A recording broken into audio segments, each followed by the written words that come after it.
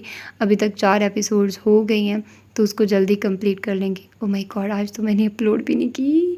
چلو اپنا ڈھیر سارا خیال رکھیے گا. ملتے ہیں اس کی اگلی ایپیسوڈ میں اور دیکھتے ہیں کہ آگے کیا ہوتا ہے. اپنا ڈھیر سارا خیال رکھیے گا. اللہ حافظ.